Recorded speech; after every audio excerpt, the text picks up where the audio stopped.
Welcome to the Ethics Experts, where we're elevating ethics and compliance and HR to the strategic level it's supposed to be. Hey, this is the Ethics Experts. If it's your first time joining us, welcome. And if you are a returning subscriber, hey friend, hope you're having an amazing day. You look amazing. You see what happens when you subscribe to the Ethics Experts? You get a bonus greeting on every single episode. So join us, hit that subscribe button, join us as we change the world by making our workplaces better. I got a real treat for you today. I'm here with the one and only ethics sage. This is Steve Mintz. He is a professor emeritus at Cal Poly San Luis Obispo, and he has a really awesome background, a really awesome perspective, and I'm super excited for you to join us today, Steve. Thank you so much for making it. How's it going? Sure. Thanks for having me. Everything's going well. So we were talking a little bit in the pre-show, and you have a background in accounting, and so you and I are accounting brothers, and we didn't even know it. Talk to us a little bit about how you got into accounting and how you've pivoted into now being a real thought leader on ethics. Right. Well, my undergraduate degree was in accounting. I sort of followed in my brother's footsteps. He was 4 years older. He went down the same road, so I emulated him a lot. And I went into public accounting. At the time, the firm I worked for was Arthur Young, which no longer is in existence. They merged with another firm, became Ernst & Young. And I did that for about 2-3 years, during which time I earned my CPA. And I realized this wasn't something I wanted to do for the rest of my life. I really wanted to deal with young people, try to make a difference in their life. So I decided to go for a doctoral degree in accounting, which basically focused on ethics and cultural issues. And one thing led to another. I eventually graduated with my PhD, started my career out here in California, researching, writing. I have a textbook on accounting ethics.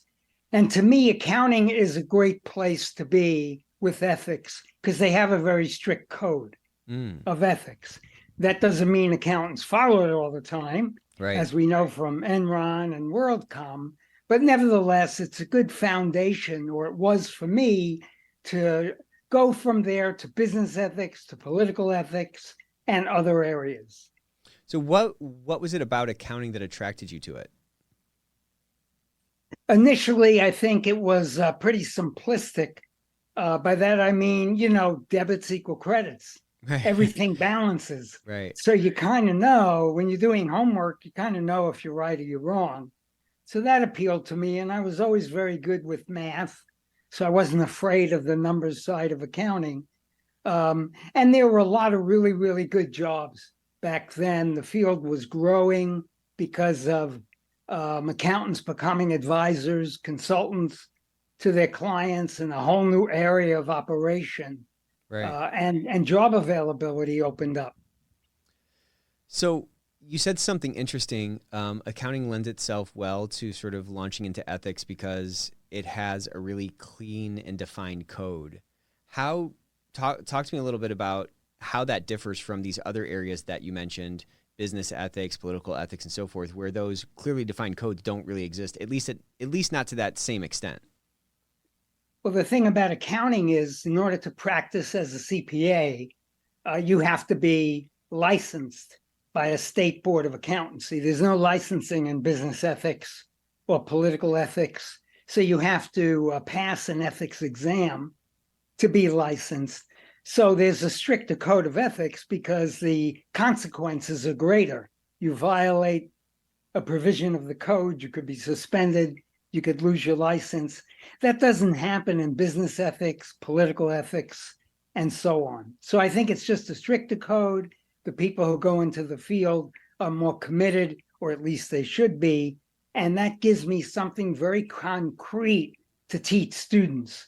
So when I'm up there talking about ethics, and the cynics will say, well, why is this important to me? And so on. I say, well, I assume you want to be a licensed CPA, so the state board licenses you, and they can take it away if you violate behavioral rules. So what are some of those, you're up there in front of the class. what are some of the things that you're really, pushing on or underscoring with respect to accounting ethics? And what are those things that seem to, grate against the students or are light bulb moments for the students? Well, with respect to accounting ethics, especially those students who go into auditing, independence is the backbone of the profession. They have to be careful not to get involved personally with clients or client management, which is sometimes not that easy to avoid, Right. because a lot of business is done over lunch, maybe at country clubs. And it's only natural that a close relationship occurs, but that creates a conflict of interest, even if not in reality, in appearance. And, appearances can kill you, as we know, certainly in politics. So, that to me was a very relatively easy message to get across and point out why accountants were different than virtually any other field. If you look at, for example, lawyers, they owe their ultimate allegiance to the client, doctors to the patient, accountants to the public interest. So there's a difference there as to, the stakes are higher for accountants and CPAs. Yeah, that's interesting. That's a great point. That is a different sort of focus of the allegiance, which should drive different behaviors. And it's obviously articulated in the, what it takes to become, it's articulated in the principles behind, becoming a CPA or becoming a public accountant or whatever. But interestingly, when I have, so I got my CPA as well. I kind of followed a similar track to you. And as I've gotten into other fields, so many of the principles, from a behavioral side or from an ethical side that are sort of pounded into your head in public accounting about independence, about conflicts of interest, about those kinds of things, I've seen, they're good rules because everyone's trying to emulate them everywhere else, but there's just no teeth anywhere else. I mean, to your point, you can lose your CPA, you can lose your license, whatever. If you violate those things, to your point, the stakes are higher. And I don't really know the answer to, creating equally high stakes that should hopefully drive those right behaviors in these other realms. Do you understand what I'm saying? Yeah. Well, with respect to business, this is up to the organization to have a strong code of ethics. Yeah. And not only have it on a piece of paper, but to live it. We talk about in ethics, walking the talk of ethics. So a lot of companies, they have this code. It's nice. It's glossy. They file it away, never to be looked at again. You really need to train your employees in the code. What are the things you can do, you can't do? Who do you go to if there's pressure in the workplace? One of the key issues in business is whistleblowing. Mm-hmm. And a lot of companies, they say on paper they'll support the whistleblower, but when push comes to shove, maybe not so much. Right. Maybe there's retaliation and so on. So we talk about the culture of an organization, that it has to have an ethical tone at the top.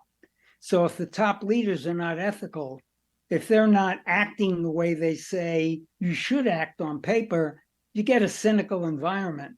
And that's where things tend to break down. So it has to be incorporated internally. There should be consequences with respect to your employment. But, unless you commit fraud or something like that, you're not going to jail for something that happens within the business realm. Right. But I guess I'm a little bit wrong about what I said. The stakes are higher. To your point, it's up to the company to create those stakes. And I mean, if you're going to put your money where your mouth is in terms of supporting whistleblowers by actually doing it, actually supporting those people, actually promoting them, holding them up as the guardians of the culture that, they actually are, or you're going to let people go regardless of level or regardless of how far beyond quota they're bringing their sales in due to some kind of an ethical violation that you espouse to be important or that you say is, critical. You can create that sort of those teeth within your own business or within your own team. It's about, it's about creating the circumstances of what, creating the circumstances for success in the context of whatever those guideposts are for the ethical environment that you're trying to create, Yeah, a long time ago, Milton Friedman said the only responsibility of businesses was to earn a profit. Right. And I know when we talked about that, I think I was in graduate school at the time. And we said, well, what does this mean? Does this mean nothing else matters? It doesn't matter how you get to the profit. It's sort of the ends justify the means. Mm-hmm. And of course, that was that was like a mantra of business for a long time. I think Friedman did ultimately modify that by He saying walked it something back like, a little. Yeah. yeah, maximize profit within the rules of the game, so to speak. But he never went so far as to say businesses had a social responsibility, or what we talk about today with things like conscious capitalism, sustainability, ESG, and all those things, where social responsibility in some form or another has been brought into the evaluation process. So that's interesting. I've never talked to somebody who was in graduate school when that famous article came out. And that, to your point, cast a, I don't want to, maybe a shadow. It cast a shadow over business for a really long time. That mentality crept its way into MBA schools. It was sort of made its way into economics. It made its way into textbooks. It made its way obviously into the minds of those people who became titans of industry, who were controlling large organizations that then everybody else was trying to replicate. Like, it was a very insidious mentality that, regardless of what Milton Friedman actually meant, regardless of whether his what I called walking it back, or his sort of clearing up of the message, regardless of what the core of that was, the message that was sent was one of exactly what you said: the ends justify the means, or the ends justify the meanness, frankly, in the context of business. What was that like when that came out? Was it a lot of like head scratching? Like, tell me a little bit about how you saw things pivot after that, if in fact that was a major catalyst or a major sort of turning point for the direction of business in general. Yeah, I remember in graduate school, we had many debates with the professor over this issue. Interesting. And a lot of us were idealistic, as many young people are, and it just didn't sound right. I think it was about the same time that there was a leak of toxic chemicals at Union Carbide in a plant in India, where hundreds of people got burned or died. And, maybe they maximized profit because the chemicals were not stored properly. It was less of a cost. But how could you say that you're ignoring or putting in second place social responsibility? So there were a lot of debates. And I'd have to say the class was probably split 2 against Milton Friedman, 1, for Milton Friedman. So 2/3 of us pretty much were arguing with the professor over this issue, who supported Milton Friedman. He basically said, well, where do you draw the line with social responsibility? Right. What's socially responsible and what's not? Is it socially responsible to pay a living wage? And we were starting to talk about gender equity. What does it include? The problem was that field was just forming at that point. It was at that point that courses in business, government, and society were making their way into MBA programs. So it wasn't very clearly defined, although certain things were pretty obvious with respect to how you treat your workers, discrimination, health and safety in the workplace, which were the earliest issues, pretty much, of social responsibility. So interesting. I wonder, 10, 15 years after that debate, how that split in the class would look. Would it be 2 versus 1 on the other side? It's just it's very interesting. And, all those issues that you just talked about, it's not like we've solved them. You know what I'm saying? Like, they're still the same issues today, Well, that's life in America, isn't it? And it's true. We're talking about things we've been talking about for, who knows, 20, 30 years, kick the can down the road, call it what you may. Yeah, they're just very hard decisions, which is why they don't be made. They're not made right away, and they're just delayed. I think corporations have become much more socially conscious. I think they realize that they wield so much power and influence because of their massive sizes, the number of people they employ, their global reach, because at the same time we were talking about social responsibility, we were talking about the advent of the multinational enterprise and the responsibilities they have, not only in the US, but overseas. So it's been an evolution. have a long way to go. My fear has always been whether companies are treating this issue as a lot of them have fancy statements now, especially for things like sustainability and ESG. Right. Is it window dressing, Well, or that's the do they question. really feel it to the core? Well, that's the question. And I think, where is the line between the greenwashing? It's kind of greenwashing what a lot of folks are doing, and what I think a lot of those who are against this broader ESG movement, maybe rightly so, in terms of what they're seeing, would point to, that it's a bunch of fluff and that it's just marketing and that there's not a real heart behind it. And to your point, you sometimes see these elaborate, ESG statements where they're working on 20 or 25 different initiatives. And it's like, well, you're not actually doing that. And how can you be effective across those things? There's a friend named Allison Taylor, who's really a massive thought leader. And, she has a lot of great pieces on ESG. And what she would say is, you got to focus on 3 or 4 things that actually matter, that you're actually going to do something with, not just in terms of like credibility, but in terms of you actually having the impact that you could potentially have as a larger organization. Because to your point, large companies have the opportunity, because they're so big and they have so much capital and they're so influential, whatever, they have this opportunity to potentially, make this massive impact. But many of them seem to fall flat. And I don't think that most corporations are full of, a bunch of, I don't know. I think there's a bunch of people that are generally trying to make the world better, and they kind of get caught up in the machine, and then it ends up probably appearing from the outside as inauthenticity. Like, I don't think people build those ESG statements with a drive to sort of per se be really inauthentic and put up a bunch of like BS. But I think it ends up being that way because it's, it's like a hydra of like multi-headed trying to go all these different areas, and you don't make any progress or something. Yeah. Well, the key issue we both have an accounting background is measurement. Totally. I mean, how do you measure things that affect the environment or society or governance? Governance may be a little bit easier because you can get into the financial statements and so on. But, carbon emissions, we're still struggling with that. Climate change. It's the measurement thing. If you can't measure it, can you really rely on it? Right. No matter what a company says in their ESG statement. So that's being dealt with. There is a standard setting board in the United States, the Sustainability Accounting Standard Setting Board, we call it SASB, and they're dealing with setting guidelines, not enforceable standards yet, but guidelines. And internationally, there are guidelines. The Global Reporting Initiative, or GRI, is an international effort to set some standards. But it's going to take a while. It's complicated. Not everybody agrees on what should be measured. But there's been some progress, I have to say. Lots of conferences. I've gone to a few where academics discuss what should be measured, how should it be measured, how could it be a reliable measurement, transparent, and so on. Right. So I think the direction is good. Okay, so that's hopeful. That's encouraging.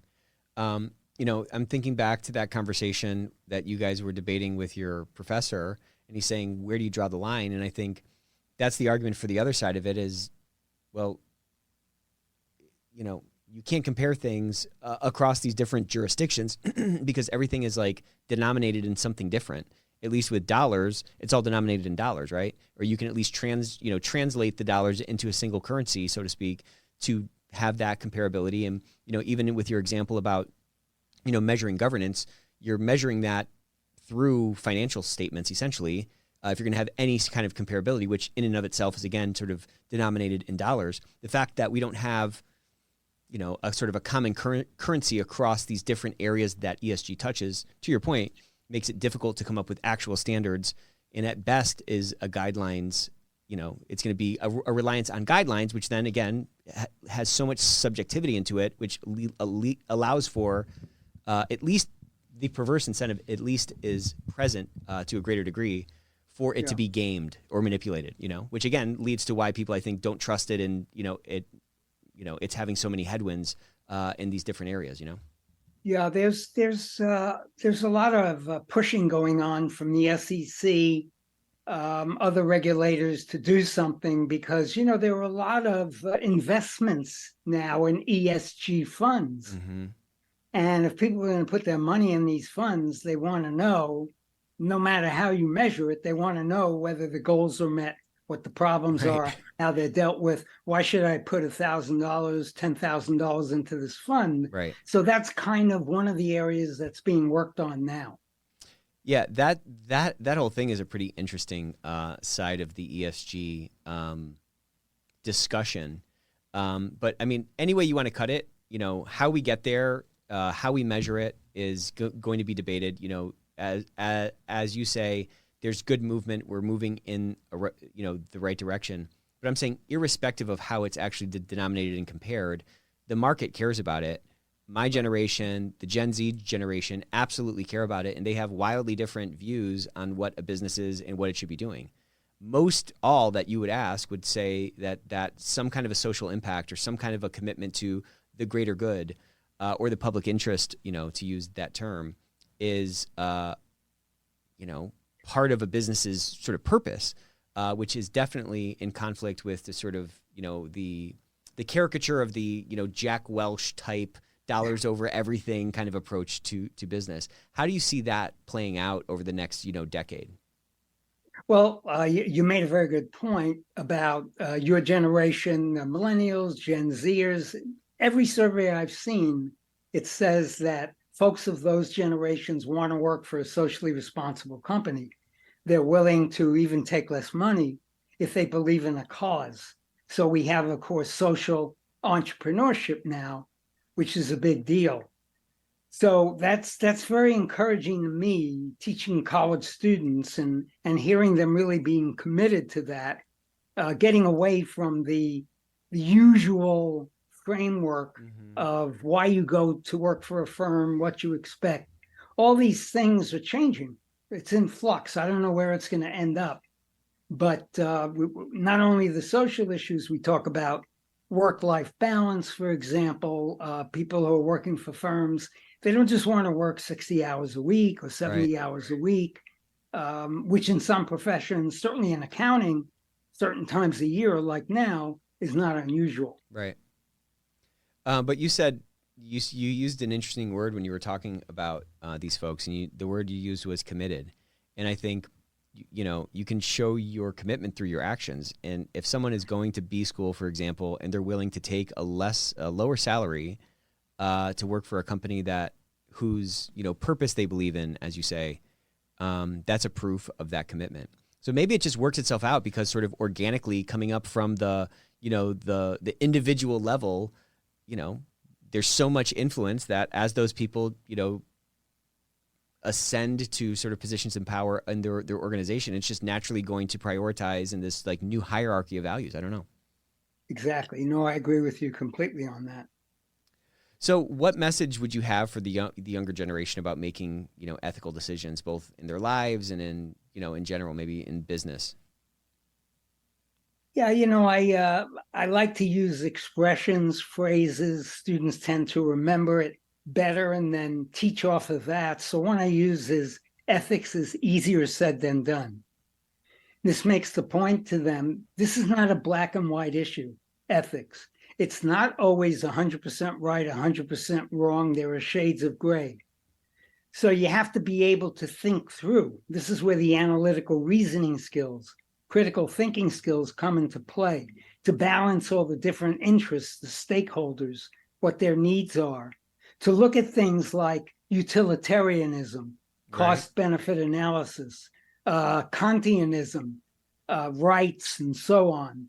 So this is why we even have ethics courses to hopefully teach them how to think in an ethical way. So when they face dilemmas in the workplace, such as being pressured by their boss to overlook this, overlook that, go along with financial wrongdoing, they know they have a framework to deal with. And there are steps in the decision-making model that we go over. And then the other phrase I use a lot is just because you have a right to do something doesn't mean it's the right thing to do. So students seem to catch on to that thing. They say, okay, I have a right to do something, but it doesn't mean it's the right thing to do. And they'll say, well, if I have a right to do something, how could it not be the right thing to do? And I try to make the point that your actions affect others. It's not just you. You have to look at the consequences of your actions. So, for example, I could get on the internet this afternoon and pick somebody who I don't like and bully them. Right. I have a right to do that. Nobody's going to put me in jail for that. But is it the right thing to do? Clearly not. Right. We've seen a lot of examples with bullying, and young people especially so affected by it, even becoming suicidal as a result. So what is Kantianism? What is that? Kantian? Yeah.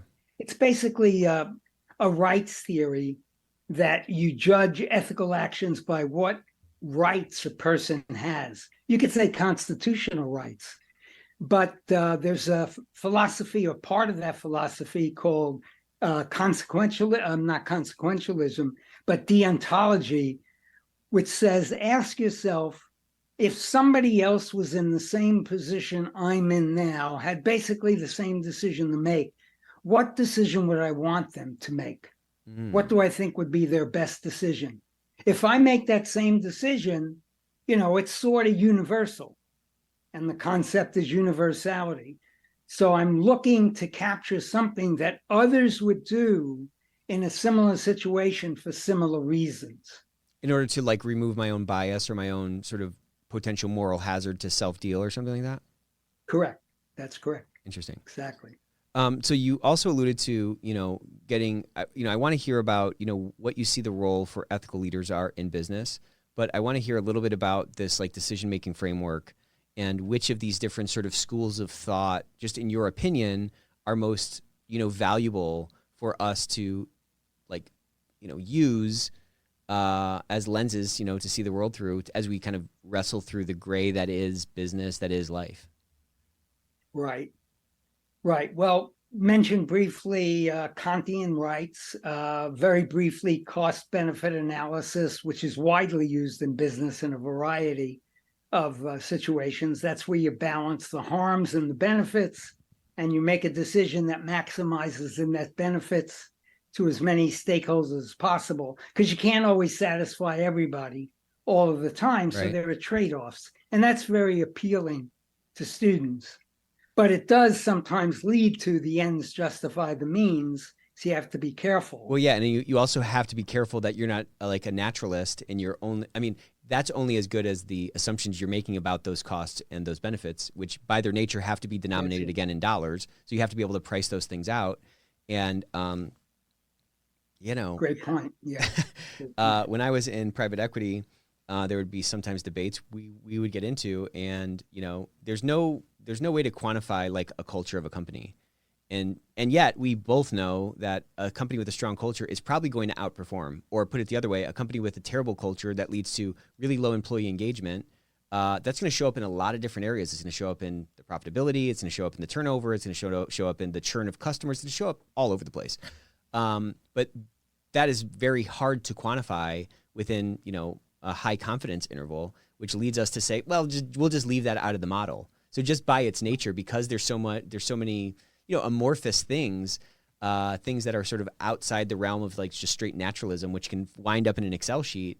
Those models are both usually incomplete, but also, to your point, highly appealing, because it's at least a framework that you can start plugging some stuff into, and you can kind of at least feel good, well, I took sort of a logical, rational approach to making this decision, Right.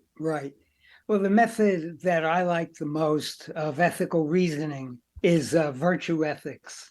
It's really probably the field that I've made my name for myself, so to speak, academically, and writing a lot of articles, because virtue ethics deals with the character traits of the individual and says that ethical decisions should be made by people who are honest, who have integrity, they're responsible, so on and so forth. Because if you use utilitarianism or rights theory or whatever, and you come to a conclusion that this is the best decision, that doesn't mean the person who came to that decision will actually make that decision, will actually carry it out, because that's another matter. But if you're an ethical person with high character, you have a lot of integrity, you're principle-based, the logic dictates that you're more likely to do it because it's ingrained in your character. Interesting. So that's one of the reasons I like virtue ethics. Yeah, because these frameworks are only as good as the actions that are taken as a result of the decisions made through them, right? That's exactly so right. You can come up with this great thing, but then if you're not actually going to do it, then what's the point? I'd love to dive deeper into this virtue ethics because this sounds extremely interesting. What are some of the things, you said that you've made your name in this realm. Maybe give us a crash course on what it means. I know you just gave us a brief kind of overview of how that can manifest itself, but talk to us about your path into virtue ethics and what it is about it that resonated so deeply with you to where you just wanted to spend, more time building your name upon this, this pillar. Sure. Well, first to start at the beginning, so to speak, I had parents who were very ethical. They were always talking about right and wrong. Whenever we discussed something, whenever I messed up as a youngster, they wouldn't just, send me in my room without dinner. They would explain why. They try to make sure I knew why. So honesty was ingrained in me from a very young age, as was personal responsibility, because if I did mess up, it wasn't just go to bed, no dinner tonight. You might be grounded for a week or whatever it is, take away. Back then, it would have been your favorite toy rather than your iPad, the internet. Right. So you have to start with that background. Somewhere you have to pick it up. Is it parents? Is it religious institution? Is it the educational institutions, which I think are failing youngsters by not talking enough about that today? So it starts with having that foundation. And then one of the situations I was involved in, I mentioned that I worked for Arthur Young, predecessor to Ernst & Young, yeah. And I was an intern there, very young, very green. And there was a situation where my best friend, who was also an intern, he had done something wrong. It was a calculation and a schedule that we were turning over to our superior. And he had already handed the schedule in after he realized afterwards that he made a mistake in it. Yeah. So he approached me and he said, "Look, Steve, I need you to cover for me. I'm not going to point out the mistake. If the mistake is caught by the superior, we'll deal with it then. But if any questions are asked of you, Steve, you need to back me up." Well, I made the mistake of backing him up. I mean, here I was, what was I, an 18, 19-year-old kid? Really, my moral compass wasn't completely formed. The superior found out. He asked me about it. I had to cover up my mistake. So I learned early on the consequences of not being truthful. In other words, loyalty is an ethical value, but it only goes so far. Mm-hmm. You can't have loyalty trump honesty and integrity. You get into trouble that way. So fortunately, the consequences weren't that severe for me. They were more so for my friend who did make the mistake. But I learned a lesson that I have to look at really what's the most important thing, not the most important person in making a decision. And in accounting, we're told if you have a crisis situation, you don't understand anything, go to your supervisor always. And I learned that lesson very early on. So character was formed in me at a very young age. And when I started doing my ethical research, this was after my PhD, very few people were talking about virtue ethics. If you looked at philosophy books, it was Kantian rights. It was John Rawls, utilitarianism, and maybe a few other things, the common good, and so on. You wouldn't find virtue talked about. And somebody from a publisher approached me and said, "This is a method that we think should be developed. Are you interested in getting involved?" And I said, "Well, let me study it a little bit more," which I did. And simultaneously, the California Society of CPAs approached me because I had already developed a reputation for research and ethics. and asked me to write up case studies on ethical dilemmas that CPAs had faced, and they would publish it. I agreed, good sabbatical activity for me, went to a dozen different firms. Some of the professionals shared their stories with me. I wrote up case studies, changed all the names. Yeah. Nobody knew the company, nobody knew the people, made sure that my interviewee approved of what I was going to let out. And the common thread was character. Those people I interviewed who did do the right thing, and more often than not, that was the case, because as you might imagine, not too many professionals are going to be interviewed Right. if they blew it. Right. They all fell back on honesty, integrity, trustworthiness. So I started to read about virtue more, write articles. The accounting ethics textbook that I have out was built on a virtue background, a whole chapter on it pretty much. It just spoke to me because of my own character-based upbringing. So think about this, or I'm thinking about this. When does that character turn on? Is it your parents laying that foundation, or was it you getting that light bulb moment after you were loyal to your friend over the honesty, which you say sort of trumps that loyalty? Is this just a stupid question to ask? Is it just an amalgamation of a lot of things? And I'm asking it in the context of, can we teach it beyond a certain point? I kind of don't think I can teach. If I'm hiring a guy who's 45, I'm probably not going to teach him like work ethic. You know what I'm saying? Like, he probably has a work ethic or he doesn't have a work ethic. Do you believe that character can sort of be taught or turned on or activated later? Or is it really just all kind of determined by those sort of first 12 formative years of, highly ethical parents instilling those values in the individual? Yeah, that's a great question. And I get it all the time. I get from students, you can't teach ethics. Well, that's, of course, obviously debatable. But I tell them, look, I can teach ethics. What do you think I'm doing standing in front of you? I'm doing it. Right. I'm lecturing, I'm showing videos, we're doing role-playing exercises. So the bottom line is, I could teach ethics. Whether you learn the lesson, that's another matter. But I say to them, I could teach financial reporting. Whether you learn the lesson, right, that's another matter. You have to be receptive. You have to have your own character to grab on to the ethical behavior. So, I always feel like I need to try to teach ethics. There's so much wrong in society today. There's so many things that we're dealing with problematic. And business, of course, is at the forefront. We went through the Great Recession of 2008, 2009. Even before that, there were a lot of instances of fraud going back to the Enrons and the WorldComs. Right. And I just feel as an educator, I have to try to do it. It may not work. I always feel like there's three different types of students. One, I'm preaching to the choir. I really don't have to teach them anything. Two, I'm never going to change them.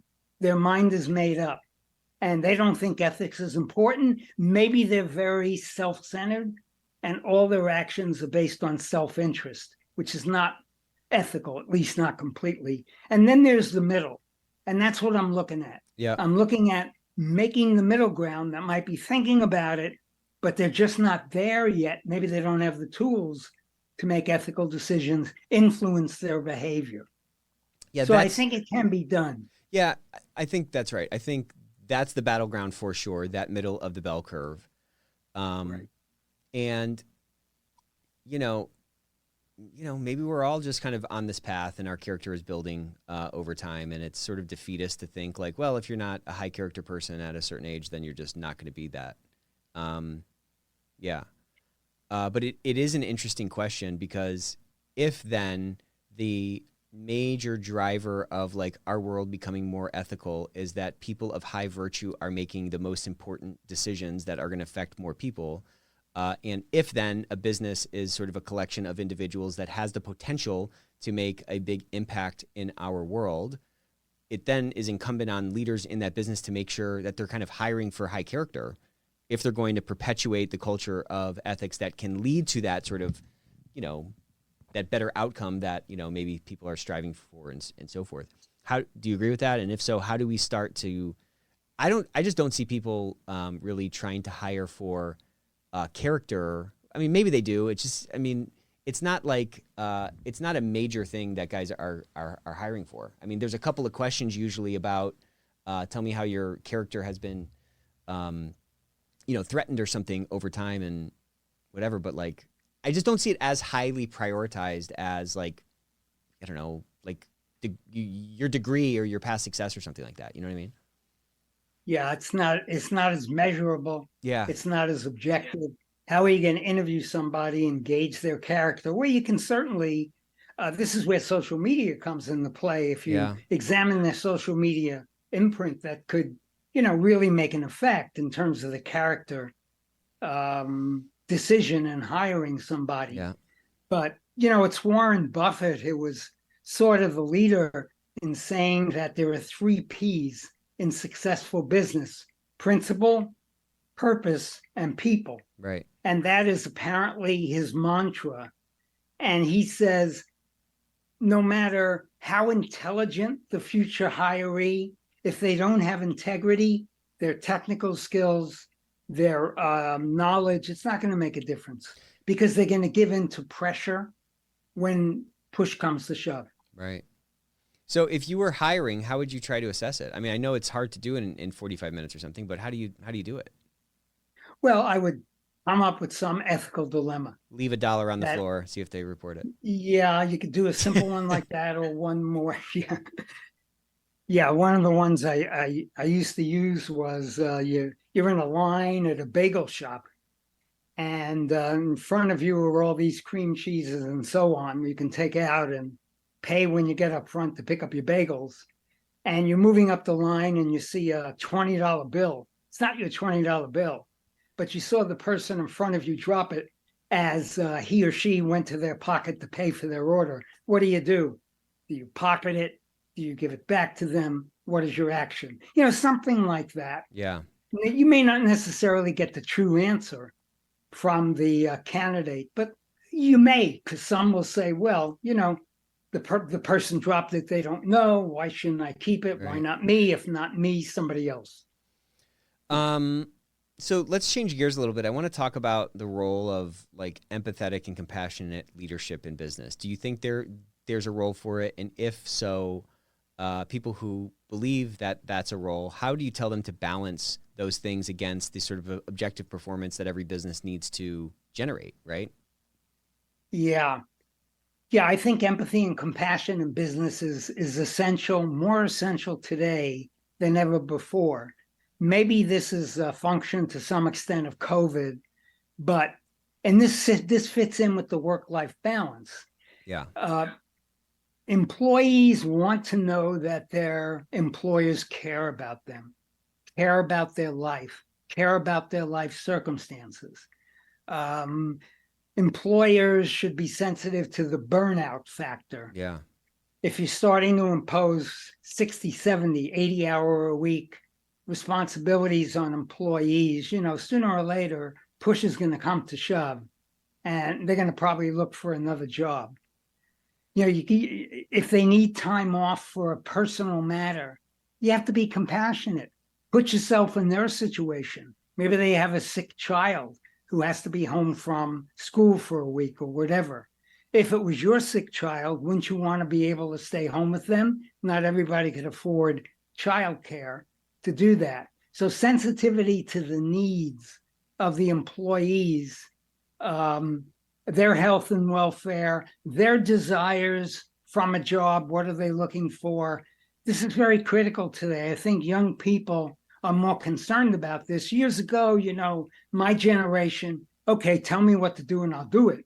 Maybe I don't think it's right, but I'll do it because that's the way things were back then. You didn't question as much as you did today.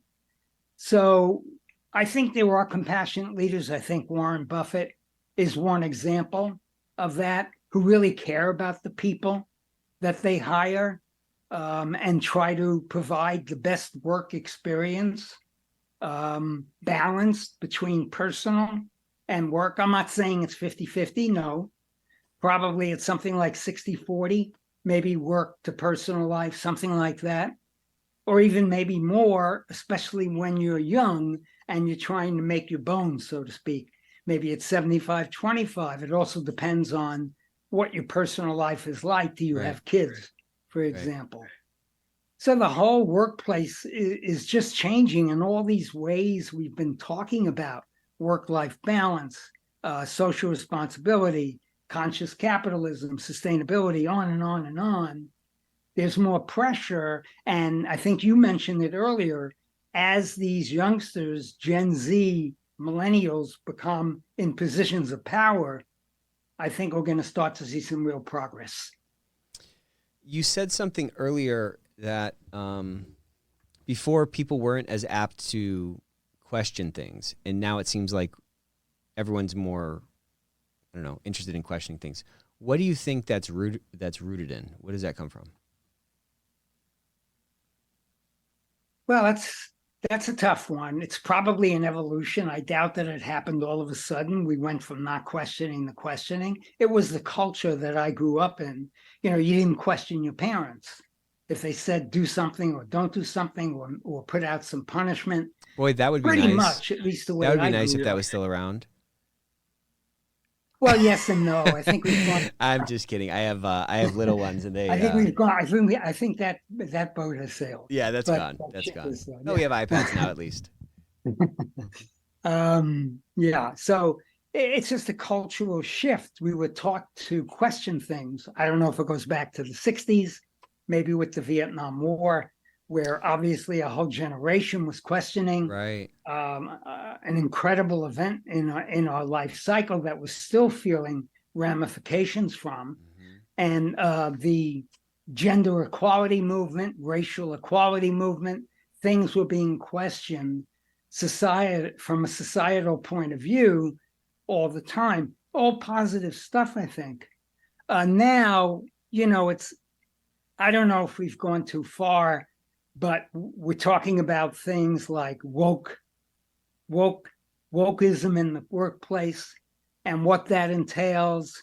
And are we questioning the social policies of a company, cancel culture? All these things have worked its way into the lexicon of business. And it's going to be interesting to see where it goes, because we have an election in less than 2 years. And probably these issues of woke, cancel culture, groupthink, all of these terms are going to be debated, I believe, both with respect to education of young people, the political system, and even in the workplace, I believe. I think you're right. It's going to be an interesting. It's going to be an interesting election cycle for sure. So we're getting close to the end here. I always like to ask this question: if you could go back in time and give a young Steve some advice that you wish you had earlier, what would that advice be? Yeah, I think about that a lot. And this may come as a surprise to some of the listeners, but I was not that good of a student until I got into college. All of a sudden, the light bulb went off. I was a mediocre student. I didn't work all that hard. I managed to get through. I think I would have, if I could think back, tell myself to get started a little bit sooner. I may have missed out on things in my earlier education that I regret now. Yeah. In addition to which, the work ethic. I had to develop a work ethic over time. I didn't have it initially, but a work ethic is something you build on. Yeah. It just doesn't happen overnight. And to me, that's one of the things that we're missing as a society: a strong work ethic, efficiency in what we do.